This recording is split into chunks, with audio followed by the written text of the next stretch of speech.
It is difficult to give license to someone who does not have an obvious disability. I have been criticized in the past for the way that I interact with someone who has a neurological imperfection that is not physically obvious to a neurotypical. My fascination with the natural world, emphasized in zoology from a young age, and my background in performing arts has enabled me to hide most of my odd behaviors and to learn tricks that aid me in functioning among the masses. However, these tricks are tools and just masks that restrict movement and breath, and when utilized for extended periods of time, cause exhaustion and stress. Working in a familiar environment. I will most always prefer to work in a familiar surroundings. However, I do find excitement in going to new places and settling in new environments, so long as I am able to have input and work in the space that suits me and help others do the same. Not being given this freedom results in my brain randomly freezing up or switching off.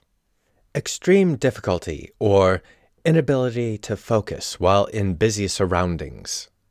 When given the opportunity to have a dedicated workstation, I will always choose someplace off to the side, making it easier for me to focus on what I am doing.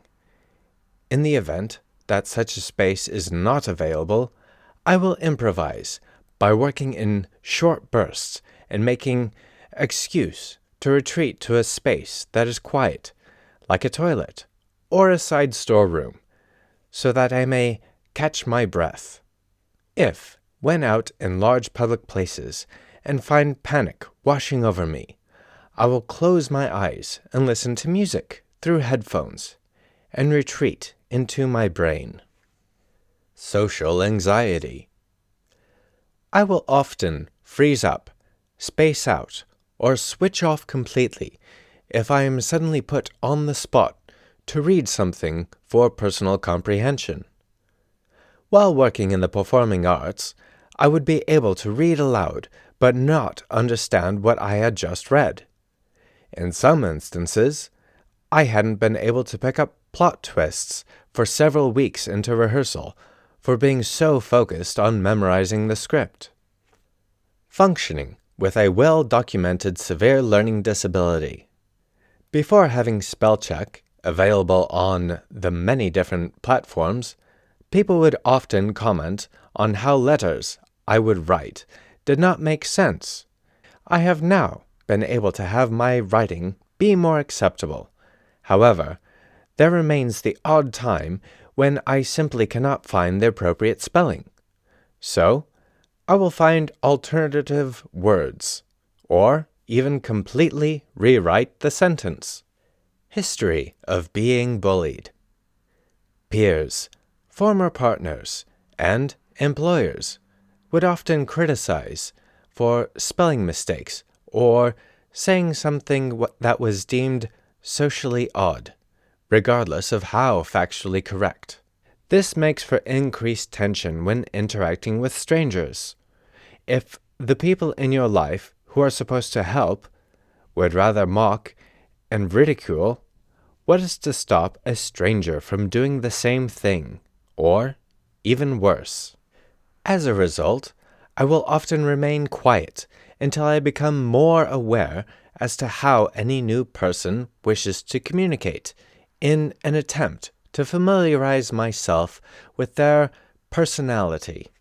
Social vulnerability.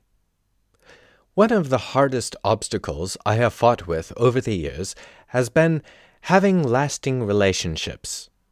It has also always been difficult for me to make new friends. I will quite regularly misread what signals people are giving out, and at times been told that I come across being stuck up or intimidating. The ability to make small talk remains incredibly difficult outside of a self-scripted conversation. I have had many friends and have been in many groups, wherein I remained the outsider, and who have abruptly stopped communication with me. On occasion, I have been able to reconnect with some of the people of my past, only to have them disavow me a few days later.